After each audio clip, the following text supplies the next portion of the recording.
Thank you very much.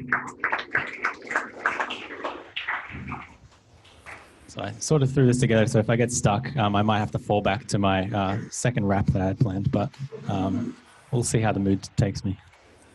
So I'll be giving a talk called Insanely Inevitable, as you can see.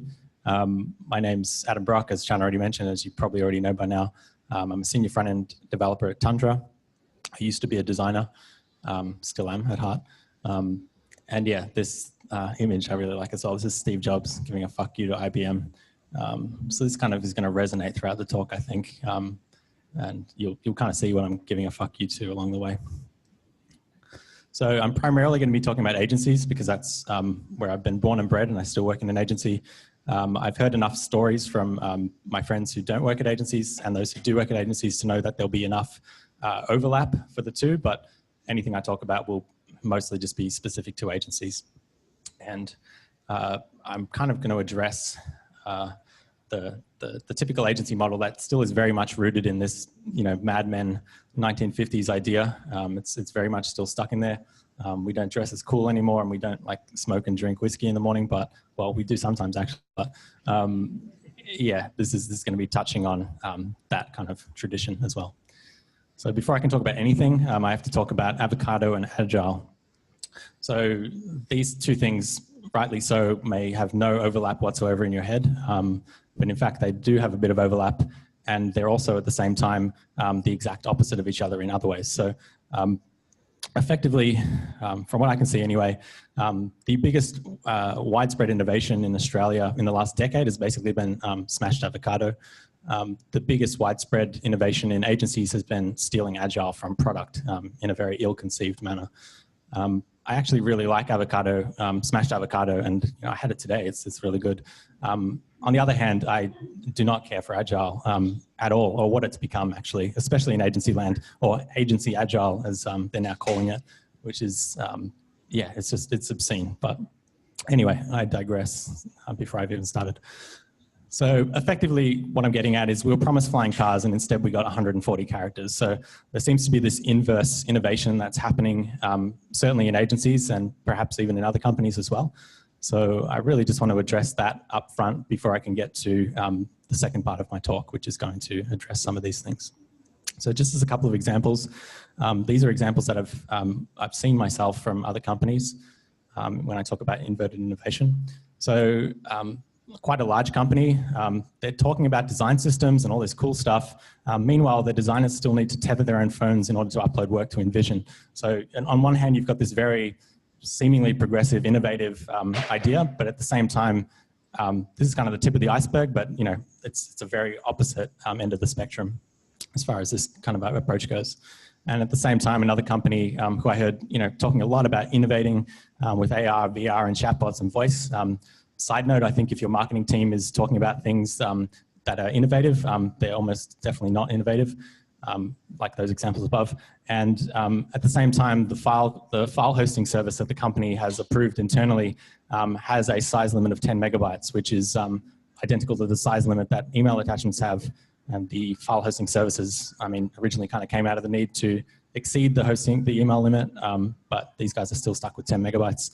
So yeah, I think again, there's some inverse innovation happening there, focusing on AR and VR when they can't send a PDF file bigger than 10 megabytes. There's a few reasons for this. This is an exhaustive list, but this is just some sort of top level points that I'll go through. Everyone is too focused on busy work. This is a trend you'll just see basically everywhere you look.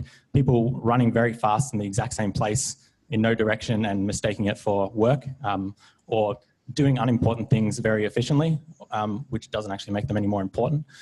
Decisions often are made by committee or groupthink. There's usually a lot of really good ideas from people at companies, and they present them to the higher ups or the group, and then they basically get watered down and they become the average opinion of the average person and end up being average at best. There's an assumption that the hard problems will just automatically get solved. This is something we're used to, so we don't actually spend a lot of time thinking about the hard problems, just assuming they'll get solved. There's a fear of being wrong or having risk aversion. This is very common. People try to spread the blame and don't want to be responsible for anything going wrong or right. There's a trend of short-sighted vanity metrics over the long term, so focusing on things that day to day might seem very important but really have no effect on the long term. Incompetence that overrides reason. So people who are very reasonable actually doing the work, they'll often get overridden by incompetent people above them who have no idea about what they're actually facing or what decisions are right. And these last two are quite big too. So process seems to trump substance. So kind of just falling back to the process and not focusing on producing anything of value. And this last one kind of encapsulates the whole thing. So there's really just no definite optimistic view of the future. It's very much a possibly undefined optimistic version of the future where things are probably going to get better, but we don't know how or why they're going to get better. So I really like this quote that sums it up. So in the most dysfunctional organizations, signaling that work is being done becomes a better strategy for career advancement than actually doing work.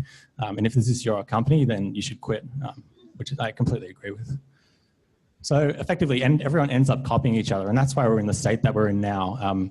Everybody is sort of doing the same things, working on the same tooling, using the same processes, and they're doing it because they're looking at other agencies and they're doing it that way. Or there's just these real incremental kind of back and forth between companies or reading a blog and like incrementally improving things, or maybe it's not even improving anything, but everyone's just copying each other. There's not really much original thought going on at these companies.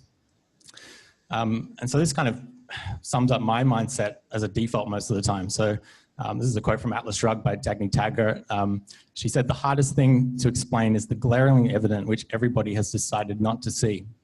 And this is basically how I feel most of the time, and certainly with this next slide. So as I mentioned earlier, I think the distance between design and development should actually be zero. This is not a popular view in agencies certainly, and perhaps in other companies as well.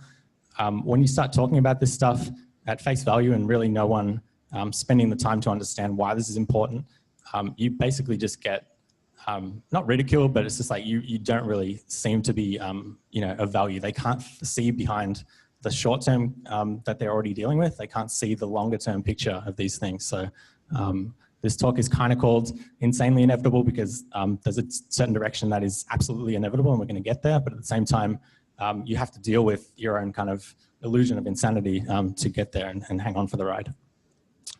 So basically I think things are taking way too long to happen. This kind of change should not be something that takes 5 years, 10 years, or a very long period of time. I think if you have a definite optimistic view of the future and what it should be, the goal should actually be to get there as quickly as possible. This happens every time. I would have been happy with them off, but that's okay. Cool, so I think, yeah, we really need to be focusing on what will have value in the future. And this is opposite to the trend that we currently see, which is trying to retrofit today's ever-changing problems into these traditions of the past. So as I said before, the Mad Men model is like the very beginning, but we haven't really stopped doing that. We try to cling on to a lot of existing ways of doing things, and instead of inventing new ways to solve new problems, we just kind of mash them into ways we've already been doing stuff, and it barely works. So Woody Allen kind of sums it up much better. Tradition is the illusion of permanence. Things are constantly changing. We can't just cling on to tradition constantly and just expect that to remain true forever. It's absolutely not the case. So just to really make this concrete, these examples I'm about to give are things that I personally saw in the last month. This is 2018. This is not 2008, which is a decade ago, which all these examples could easily have been from a decade ago, but they weren't. So this is what I'm kind of seeing in the agency landscape, or working with clients as well. So static web designs that were created in InDesign, this was the handover format that was provided. Feedback that was printed off by the stakeholder, written on in pen, scanned back in, and then put into a PDF file for us to review and action. Photoshop files that had to be exported to JPEGs by the design team and put into a PowerPoint presentation to present to the client. And the true reason for this was this particular very large agency is too cheap to pay for something like InVision. So they decide that spending 3 hours of a designer's time to do this is much more efficient than an annual plan on InVision or whatever would solve that problem. I saw clients signing off a very large website design that had no content at all. So it's just designing delusion, effectively. App development handover, which I was handed over. This print magazine style JPEG file with just inputs all over the place, as Mark said rightly before. This was very much at the nth degree of an unconstrained design. This was just inputs just literally put in different positions. It's like, how does the tab index even work on this like matrix of inputs? It was outrageous. I had to defend a few times components against this idea of unique pages. So I was more than happy to do that, but just the pushback I was getting on just this idea of even using components is nuts. No design thought given to screens below 27 inches. This is almost like just constant. Mobile mockups with totally different content. So you just see one screen, one JPEG, and another JPEG. Here's the desktop version. Here's the mobile version. They have two completely different sets of content, or the content's in like a totally different order, just like different images, different inputs. It's just nuts. And these are responsive designs, or they claim that they're responsive designs. And finally, the app designs that I got just weren't even using the design system UI. So as Mark said again before, they were literally doing stuff like changing the font weights and just designing completely new inputs. So it's out of control. So our traditional design tools and workflows have basically run out of track. There's nowhere else we can go with these current workflows and tooling. We need to jump the curve and actually think about approaching this in totally different ways. So, and this isn't just my opinion, it's kind of reassuring to know that other people in the community have a similar view. So this is John Gold from Airbnb, very, very sort of prolific with this way of thinking. So he says, looking at the current crop of design tools after taking a glimpse at the future is frustrating. There is a total lack of contextual and industrial awareness in our software. And I'd highly recommend that article that he wrote a couple of years ago, which is worth a read to give a bit of context to that quote. And finally, another quote from a Facebook designer, which really sums it up too. So even the most advanced design tools are based on workflows for drawing mere pictures of interfaces. And again, it just sums it up really nicely. So I'm just going to touch on this for like one slide, but having a design system is just the first step. It's not actually the end game. I've seen a trend where there's this view that once we get a design system or have a design system or build one, all of our problems will be over for forever, basically. Again, this is this groupthink, this kind of design system trend that we're seeing. And it's not necessarily a bad trend, but the reasons for doing it I've seen are a little bit ill-conceived. And yeah, it's really not the goal. It's almost just the starting point. This is like the foundation to be able to do anything more than that. So we should not be focusing on this as an end game at all. So just some points to ask about your own design systems, I guess. So are the developers actually writing less styles, writing less code? Are people actually using it effectively? Is it documented or always up to date for both parties? Is there ongoing maintenance to it? Is it used across all of your products? Are there workflows to add new components? As a designer, you want to be able to make changes to it. What's the process for doing that? And can UX or design teams prototype or design with the code itself?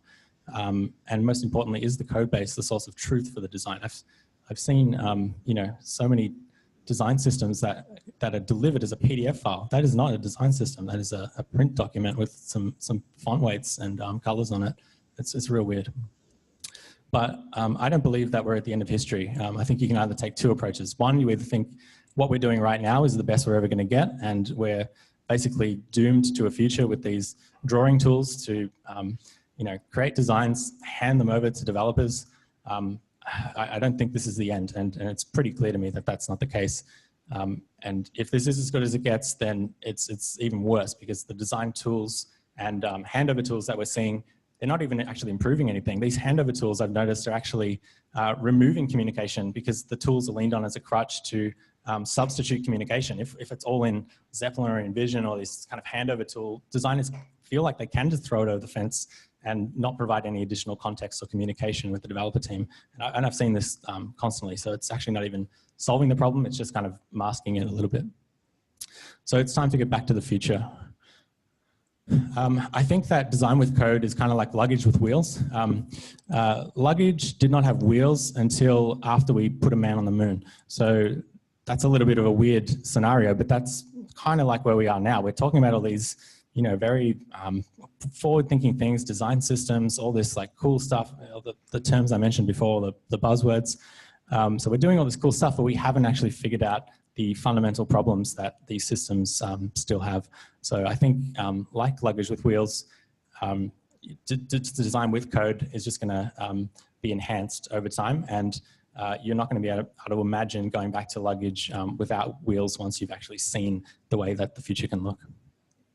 So the reason why I said I don't believe we're at the end of history is partly due to the influx of tooling that already exists, is about to drop in beta, or is going to be released next year in 2019.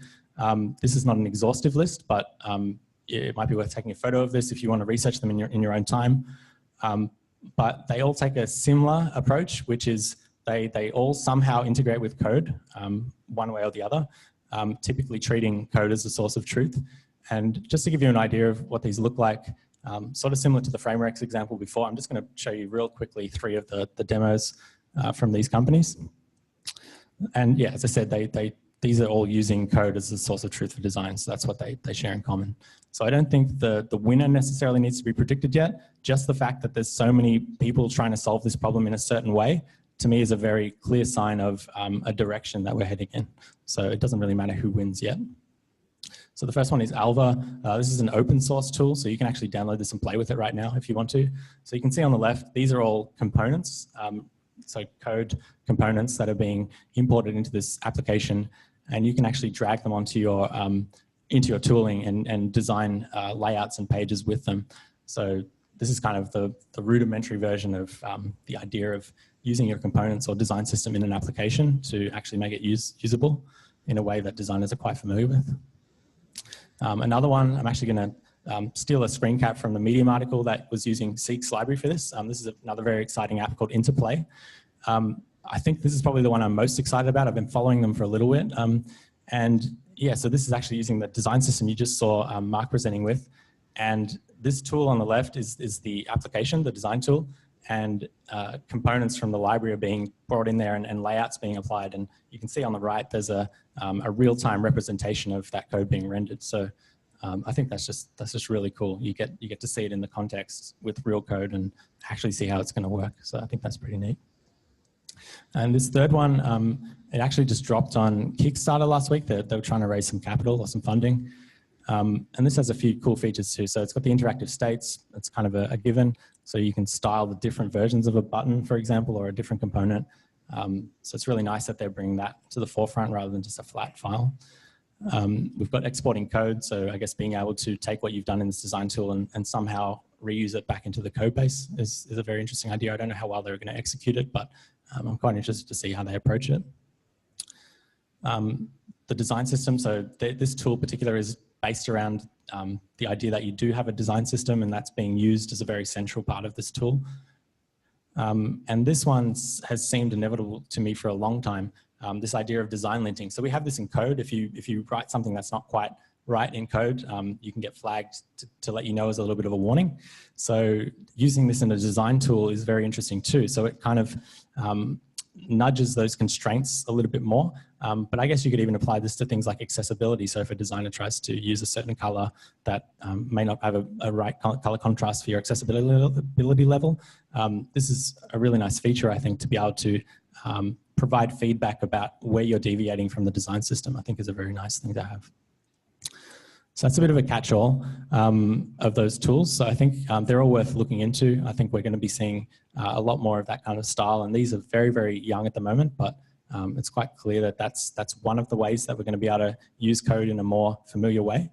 The other half of it is more about a different direction. So I like this line from The Matrix, which is never send a human to do a machine's job. This becomes more clear when I found out a couple of months ago that half of the code at Google isn't written by humans. So that's a very interesting thought to consider when you consider how many engineers they have there and the level that their software is at. So I think that this is something I've given some thought to, and is probably a whole nother talk, but I think that machine learning, AI, and automation are very underestimated in the design space. There's not really a whole bunch of chatter around it. There's a few things you can kind of find online of people exploring these technologies to assist with design, but in general, I think that these are very, very underestimated for the future of design. And I'm not talking about the next decade, I'm talking about the next few years. And we're really not doing ourselves any favors to avoid this either. This is a tweet from John Gold from Airbnb from a few years ago, actually, but I literally saw these two layouts last week, like as new designs. So this is a very relevant tweet even today. So it kind of boils it down to that, you know, we are actually very repetitive with the way we design things. So if this is kind of our standard of design, a computer could very, very easily design this from scratch or certainly build it for sure. So how does any of this apply to us at Tundra, which is the agency I work for? Well, being in this mindset constantly, I'm always trying to explore real problems that we face in the agency. These are all very nice things to solve, but they're probably not the most pressing issues for a lot of the projects that we work on. As an agency, we do a lot of short turnaround work, very quick stuff that we need to turn around very quickly with our design and development teams at a very reliable standard and be able to do that very efficiently. So I've approached this in a couple of different ways. And I've said this before, but there is really no glory in building banner ads. They're extremely short-lived code. They're fixed dimensions and they have sort of fixed positioning. They're heavily driven by images. They have many different size placements, and the feedback loop on these is an absolute nightmare. So you basically take the amount of placements that you have, multiply that by the number of changes that a client or internal will give you, and you get the number of total changes you have to roll out in a design tool, and then the developer has to do that. So it's very, very, very hard to sync design changes with dev, and it's a real nightmare. So I wanted to solve this. I had lunch with my design team and I said, I should just be able to click a button to generate code from banner designs in Figma. So that's the end game. So I just kind of worked backwards from there and figured out how to do it. So I'll just run you through it really quick. The first step was, I decided we should use Figma to do this because Figma exposes the design data via its API, so I can access this in a friendly format to my development environment. So the first step was just connecting to it, see what I get back. So I could basically get all of the frames or placements of these banners, and then I could get a list of every element that was in those banners too. So that's a pretty awesome first step, and all the dimensions. Second step was automating exporting assets. It's a real pain in the ass to go through, even in a handover tool, go through and manually save assets out that you have to then save into your folders, decide like what to name them or rename them. It's a real pain. So I automated the slicing process by using the Figma image API. So that worked quite well. Then I extracted all the CSS data that I needed to effectively replace myself from putting this data into the build. So I can get the width and height of these elements, the X and Y positioning, all the restraints, the naming, all that sort of stuff. Then I decided to turn my node script that I kind of got working, generating some code, into an Electron app. This is just to make it more accessible to the team, but I also really just wanted that button that I could push. So this is the first version of it. I showed this 2 months ago, just after I'd finished getting this working. So this is in a Figma file with banners. I'm copying the Figma file ID, pasting it into this tool that I made called Figmatic, and my API key is already in there. I literally click this button. This connects to the API, gets all the data, downloads all the images, saves them out into a local folder for me, and there's some transformations going on behind the scenes that automatically generate all the code that is required, and I get a fully functioning banner straight from the design without having to actually write anything. So this was a really good first step. Then I had to try it sort of at scale, I guess. So a week or so later, I just tried running this on a completely different campaign, didn't touch any of the code. I just wanted to see how robust it would be to holding up to this. It's a really simple way that I approached it. You just loop through all the frames, loop through the elements in those frames and position them. And I wanted to see how far I could get with that. So this is about a 5-minute video. This is a screen cap of my first production run. So this was building 14 banners for Australia Post. So, oh God, I hate this creative so much. So this is for an international shipping campaign. There's some tins of honey on there that kind of look like cans of shoe polish. But anyway, there's 2 creatives. There are 2 different targets, but each of them has 7 different banners. So yeah, this is basically what we have to build. So if I was usually getting this as a developer, I'd probably want to jump out the window. But in this case, I'm going to run it through my tool and see how it performs. So it's exactly the same process. I'm taking my Figma ID. I'm going to be dropping that straight into the application and clicking that wonderful button. So this is going through the same process. It's downloading all the images. It's generating the code based on that data. This is actually a much more advanced version of that first one. This has actually got some proper build tooling in it, very similar to the way we were doing it before, but all the gaps have been filled in by Figma, basically. So I'm just going to run you through a couple of files that it's generated for me. These are all the images. They're downloaded at Retina 2x scale. So they're all in there straight from the Figma file. I didn't have to manually slice them out and export them. Another file here, I'm just going to be showing you same thing. So we've got more images, Retina sort of 2x sizing, which is what we want.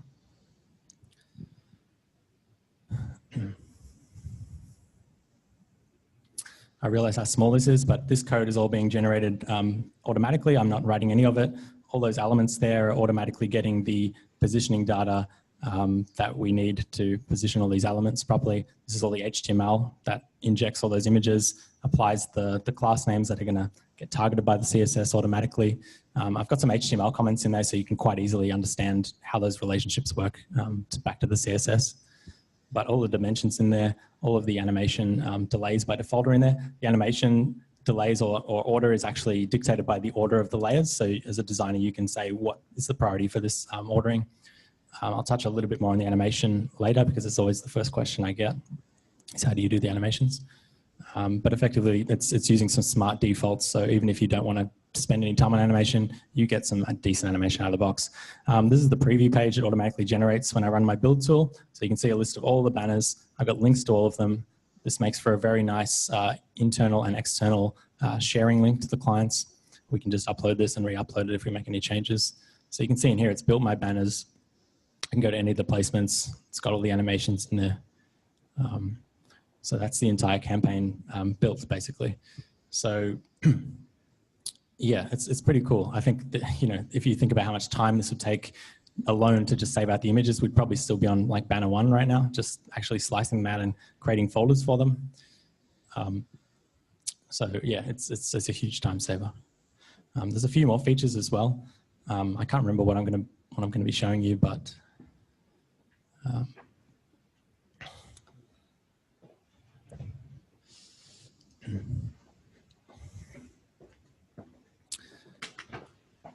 okay, cool. So I think I'm going to be showing you some global CSS. So if I want to be able to easily roll out changes to all of these banners at the same time, I can quite easily do that in my global settings file. So if all of these need to have borders, which a lot of the time they have to have borders in a certain color, I can apply a property that just automatically applies a border to every single banner immediately. So that's quite a nice thing to have to be able to turn on and off. I think I'm demoing the size of the border. I don't know why. It's always 1 pixel, but it definitely gets rolled out across all the banners, which is pretty neat. Also, since this demo, I've set up a way to have global styles as well. So if you have a certain element that you want to apply a particular style of animation to or a particular way of handling it, you do get global classes that you can use. There's a globals file. You can just write your own custom CSS in. It won't get overridden when you rerun the tool.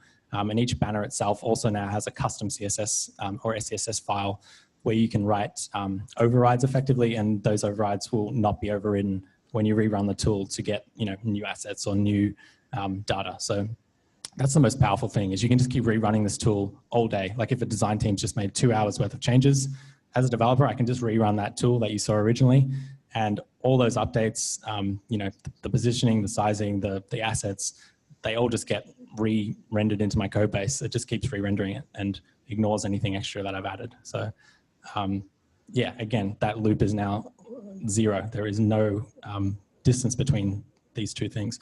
And this, you'll notice this is the exact opposite approach of what I was saying we should be doing before. We're just treating the code base as a source of truth. In some ways it is. There is a structure to this project that exists, and all we're really doing is filling in the gaps. But at the same time, the design tool is the source of truth for the visual styling of it. So the designers can actually make a lot of changes in there where they're most comfortable doing it. And it does make sense for a banner campaign. So this is the last step I want to show, which I'm still thrilled about. You can run a zip script, which effectively takes all my compiled banners, and what it's doing right now is it's running a headless browser in the background, and it's taking screenshots of each banner. So it's using the banner HTML as a source of truth. And instead of having a designer go through and save out static backups, right now it's literally spinning up browsers, screenshotting the end frames, saving them as a backup file. And at the end, it'll just zip all of them up. And those are double-click ready. So you can just upload them straight into DoubleClick. You know, anybody can do that. It's not a developer-specific thing. So you'll see in a second, these are all my zip files that's just created. So they're good to go to drag and drop. And if I unpack one of these things, you'll see all the compiled code. I don't know if I actually open it, but it's all compiled, it's all minified, all optimized. And that backup image is rendered automatically. So this is the backup. It's a rendered version of what you see in the browser. So it's an actual one-to-one fallback that is always up to date. You don't have to get the designers to resave these out. And the images here, they've all been optimized. It does a really good job of optimizing. I've got some tools in the build script that do that. So I don't know if you can see that sizing, but it's 25 kilobytes for that whole folder of images, which is super good, considering a lot of banners often have very strict file size limits. So that's basically it for that demo.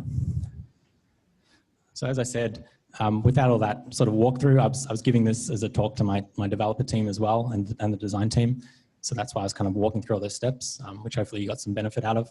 But really, if we just decided to run this tool, accept all the smart defaults, we literally get production-ready zips of any size banner campaign, really. I mean, they're never going to be in the thousands, but if it's like, you know, a couple of dozen, we can get a production-ready build folder in 60 seconds to go straight up to DoubleClick, which is nuts. So 4 more of these have been done since that build. This was a bit over a month ago. So we've done 4 more successfully. So basically that's saved us 5 extra days at least of a developer's time, and that we've got paid in dividends from this tool, which is you know, it's so good. And I think, you know, this kind of just reinforces that repeatable tasks should actually get faster and cheaper over time. I've noticed the opposite trend where things, even like websites, like we should be really good at websites now, but they tend to get much more expensive over time rather than having efficiencies along the way and being able to reuse those. And the reason for this is very intentional. I really like this quote from Ricardo Semler in the 1994 book Maverick. He wrote a revised intro in like 1999, and this quote was in it. So he said, we've all learned how to go on a Sunday night to email and work from home, but very few of us have learned how to go to the movies on a Monday afternoon. So this is literally my goal for the team. I want to be going to the movies like during the week all the time. If we can just put this like banner generator on and like go to the movies in the afternoon, that's pretty neat. So I hope to see you all there if you follow the same trend. So this is basically the app your agency needs, but not the one it deserves. However, I am going to be releasing this as an application. So I've got a landing page up there right now. It's some sort of candy-themed page at the moment. I built it in like 2 hours, just in HTML. I didn't obviously use any design tools to do it. But anyway, you can go there right now. And it actually now supports animations and timelines specified directly in Figma. So I'm leveraging the prototyping tools from Figma. So, you know, where you can click on a frame, drag an arrow to another frame. In my code, that now interprets it as a link between banners. So I can have multi-step banners or timelines in banners using the native functionality of Figma, and I can specify the delay in that native text box and get that information back from the API. And the animations is a weird one. So I thought a little bit about this, and I haven't really thought about it much since, but the temporary workaround is to use some sort of pipe symbol naming convention for your layers. So you can call the layers whatever you want, you know, CTA button, whatever you want to call it, pipe symbol, animation name that we have built into our banner generator. We have a library of predefined animations. So pipe symbol, animation name, pipe symbol, speed, pipe symbol, delay, pipe symbol, ease. If you want those extra options, you can do that. And that will inform my code to use some specific animation styles. So you can go there right now. It's figmaticapp.com. You can't download it yet because I would like to make it a little bit nicer. I do subscribe to Reid Hoffman from LinkedIn's theory that if you're not embarrassed by your first product, you probably shipped it too late, but I'm not quite enough embarrassed yet, so I need to make it a little bit worse before I ship it. But there's just one more thing before we wrap up, and that's that it now also builds EDMs. So I haven't even shown my team this yet. I literally finished this yesterday at home. I was like crying in the corner, wondering why I had to build EDMs the way that I always do. And if you saw my first ever talk, it was literally called Building EDMs 70 Times Faster with Reverse Science Fiction and Kanye West. So I kind of took you through the timeline of when I first started at Tundra, EDMs were taking 20 hours to build. And by the time I built sort of a custom tool, you can watch the video about how I built that, we got them down to 10 minutes. So we could build 10-minute EDM, production EDMs in 10 minutes. But it's still too long. So decided to apply this technique, and yeah, I'll be unveiling it the first time right now. So this is a 5-minute screen cap of it in action. This is me using it yesterday for the first time successfully. So this is an EDM, typical Nike EDM that we work on, and it's just in Figma. It's pretty stock standard, which is great because we do a heck of a lot of them.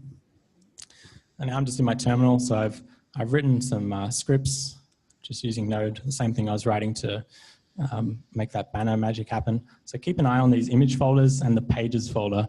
They're about to be populated in a second. So this is doing the same thing. There's no fancy UI, but it's hitting the Figma API, identifying all the components in that EDM, mapping them back to my code base, and also exporting all the images as well. So you can see here, it's downloaded all the images for me straight from Figma. I didn't have to go in there and slice them all up. And you can see here, this code has all not been written by me. This was just generated a second ago, straight from the Figma file, all the data from the Figma file. So yeah, it's very quick. It takes a few seconds.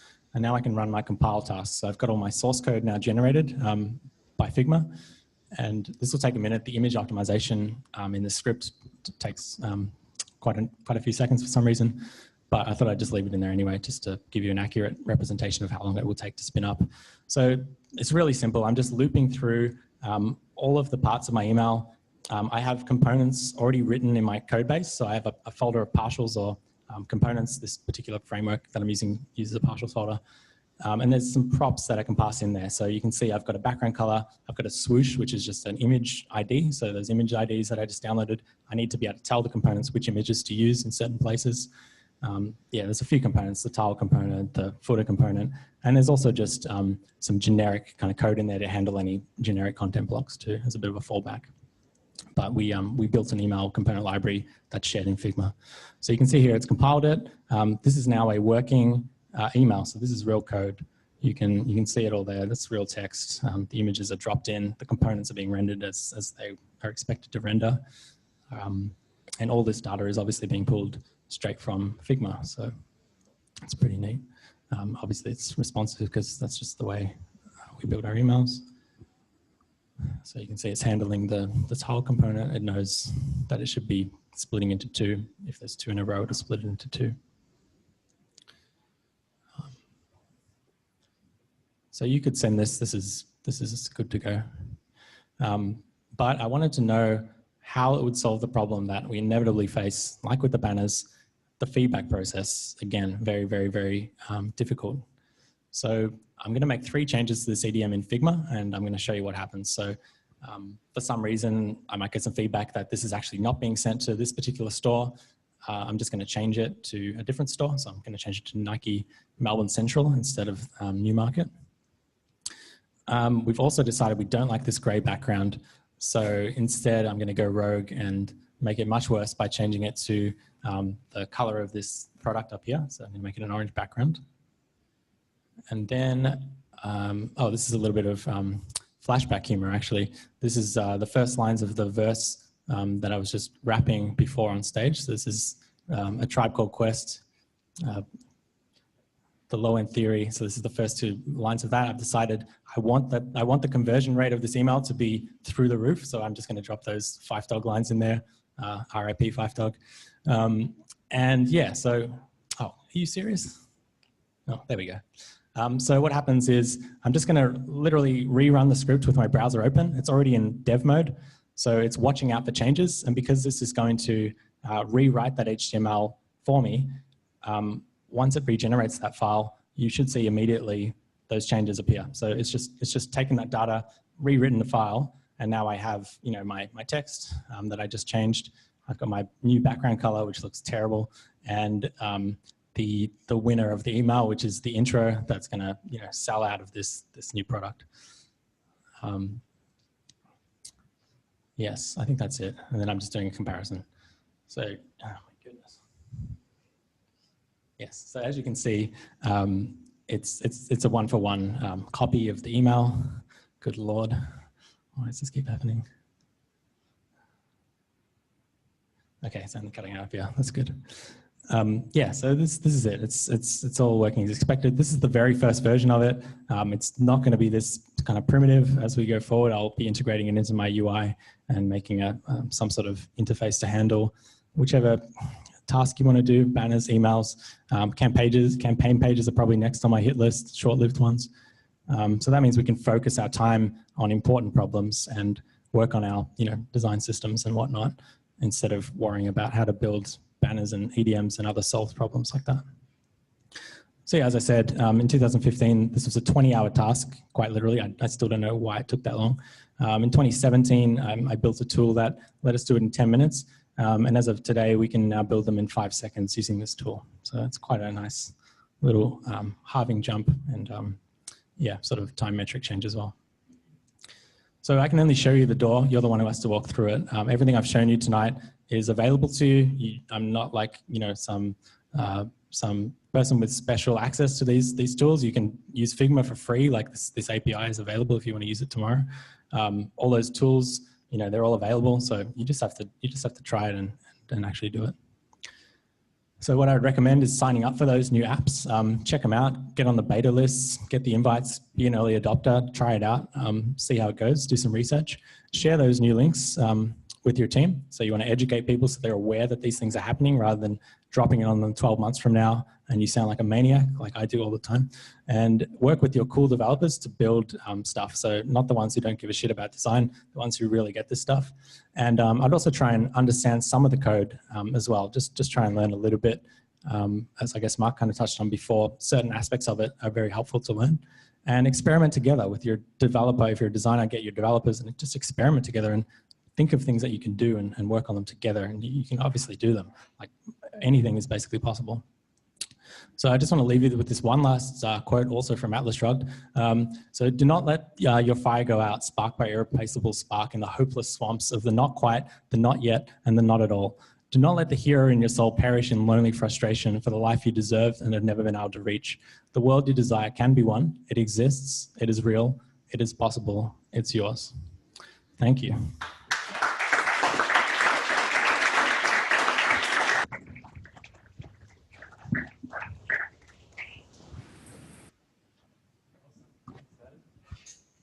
Probably got time for 1 or 2 really quick questions. We're here.